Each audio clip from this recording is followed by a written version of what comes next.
From 1939 to 2009, years that end in 9 seem to have like the best movies. Let's see if 2019 can join that list.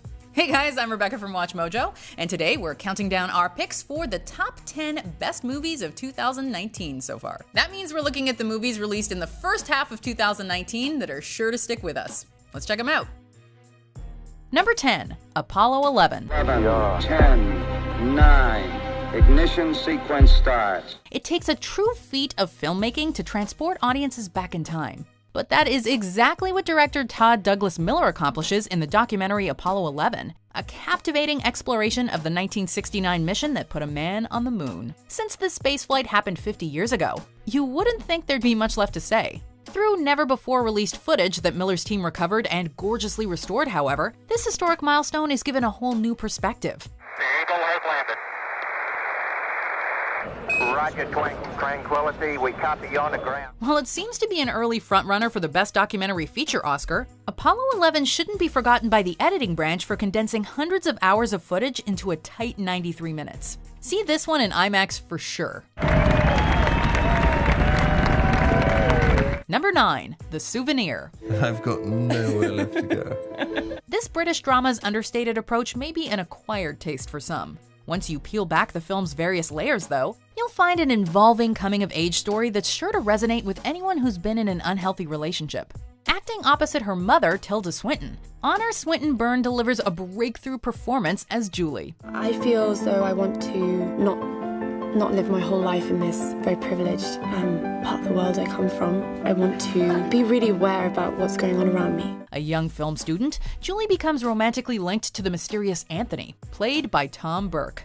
Although Anthony appears charming, it soon becomes clear that he's an addict and a liar. It's Julie who's lying to herself, however, as she repeatedly makes excuses for Anthony's behavior. Writer-director Joanna Hogg's semi-autobiographical narrative isn't always easy to watch, but the film's insight into human nature is a meaningful souvenir in itself. She looks sad. I think she looks determined.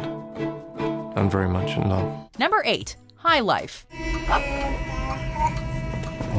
Robert Pattinson has certainly come a long way since Edward Cullen. In High Life, Pattinson turns in a multifaceted performance as Monty, a criminal living out his death sentence on a spaceship where prisoners find themselves at the mercy of Dr. Dibbs, played by a seductive Juliette Binoche. High Life encompasses the visual flair of a sci-fi blockbuster like Interstellar and the humanity of a sci-fi art house picture like Solaris. It's a psychological and erotic thriller set against the chilling backdrop of deep space. There is nothing to fear. Everything's gonna be fine. The film is also very much in the spirit of Stanley Kubrick, playing out like 2001: A Space Odyssey meets The Shining. Anchoring the ship is director/co-writer Claire Denis, who balances themes of isolation and redemption. This mission can't turn our shame into some type of glory. I can't do this flying around no more. Number 7, Shazam. But I don't know your name, sir. Shazam. Wait, for real? Say okay! While not as grand in scale as Wonder Woman or Aquaman, Shazam delivers exactly what we've been wanting out of the DCEU, now officially cleansed of its needlessly gritty roots. The film is fun, colorful, and humorous, but it doesn't feel like a Marvel wannabe. If anything, the two superhero movies Shazam shares the most in common with are Richard Donner's original Superman and its 1980s sequel.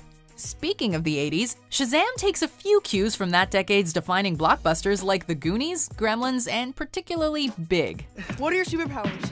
Superpowers, dude? I don't even know how to pee in this thing. The film's success can largely be attributed to Zachary Levi, who convincingly portrays a boy trapped in a Superman's body, and Asher Angel, who paints an authentic portrait of a child coping with abandonment.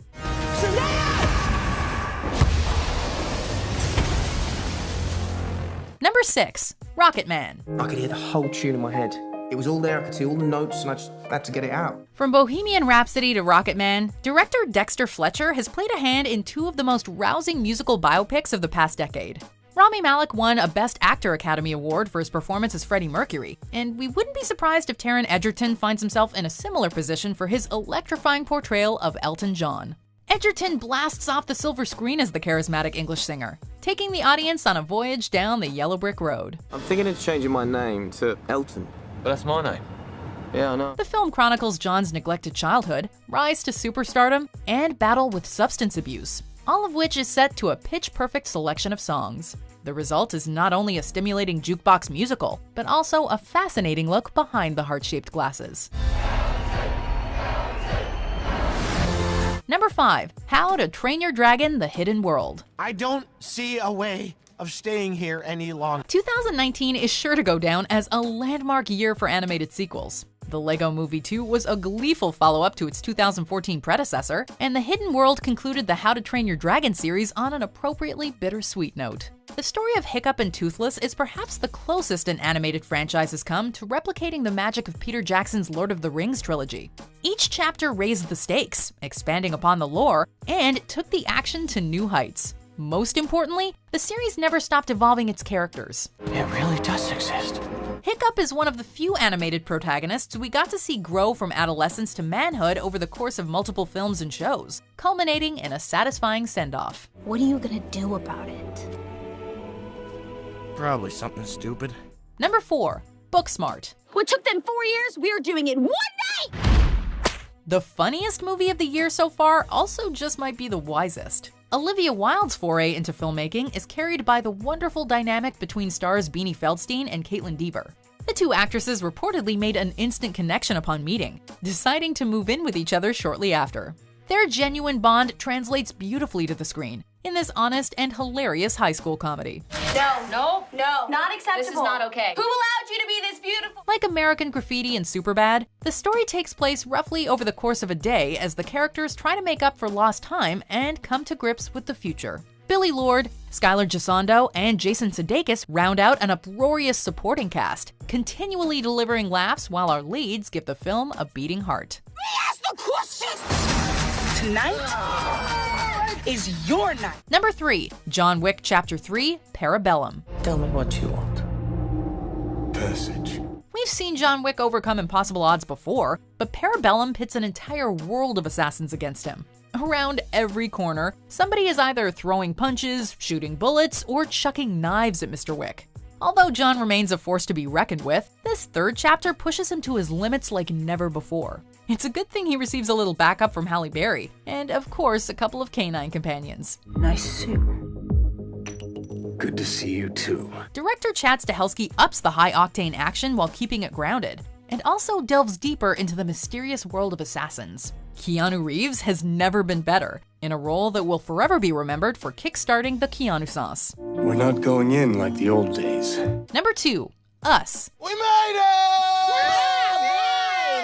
Just as he did in Get Out, Jordan Peele blends elements of horror and humor in Us, although his follow-up film leans more heavily on the horror side. Nevertheless, Us is every bit as unique as Peele's directorial debut, once again proving that he is a visionary whose voice cannot be replicated. Like a classic Twilight Zone episode, the film takes a fantastical premise and brings it into the real world with biting social commentary. There's a family in our driveway. Each actor turns in a stellar dual performance, although the MVP is easily Lupita Nyong'o, who blurs the lines between empathetic and pure evil. Fittingly enough, this is one of those movies that you need to watch at least twice to fully appreciate its rich themes, clever symbolism, and killer twists. So, I never saw Us because I had to voice our top 10 things you missed in Us before the movie was even released, and I ruined the ending, and then I just never saw it because I had ruined the ending. So, do you think it's still worth it for me to see it? I feel like yes, right? Anyway, number 1 is probably pretty obvious, and I don't think it's going to be unseated as best movie of the year anytime soon, but maybe we went rogue and did something weird. Anyway, stay tuned until after these honorable mentions to see what we did.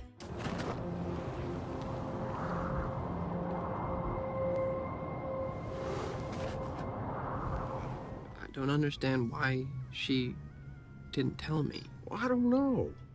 Maybe she didn't like you. One day I will swallow up the world. Because life just goes by in a flash. Like that. I know. You tell me the same thing every 10 years. What are your names again? My name. It doesn't matter what your names are. You walk around here interrupting the rock you like you haven't seen the sun in 20 years. Not quite at the end yet. Almost there though. Just be sure to subscribe to our channel and ring the bell to be notified about our latest videos. Alright, back to business. Number 1. Avengers Endgame. God, seems like 1,000 1,000 years ago. Between Captain Marvel and especially Avengers Endgame, 2019 has proven that there is no such thing as Marvel fatigue. After 21 movies and 11 years, Endgame delivered everything we could have hoped for. And we mean everything. Every character is given their due, every risk the filmmakers take pays off, and every storyline the Infinity Saga has set up miraculously comes together. It's a movie that'll have you crying at least once, cheering at least twice, and rewatching over and over again. I keep telling everybody they should move on. Some do, but not us. We'd say the MCU is never going to top this cinematic achievement, but then again, many of us thought the same about the original Avengers. In any case, a new standard has been set for superhero crossovers and modern Hollywood epics. This is gonna work, Steve. I know it is. Because I don't know what I'm gonna do if it doesn't. Well, that number one seems inevitable. You see what I did there? Anyway, I can't wait to see what other great Keanu Reeves movies we get this year. Let us know in the comments what great movies you've seen in 2019 so far. Be sure to like and subscribe, and check out this other video, just cuz.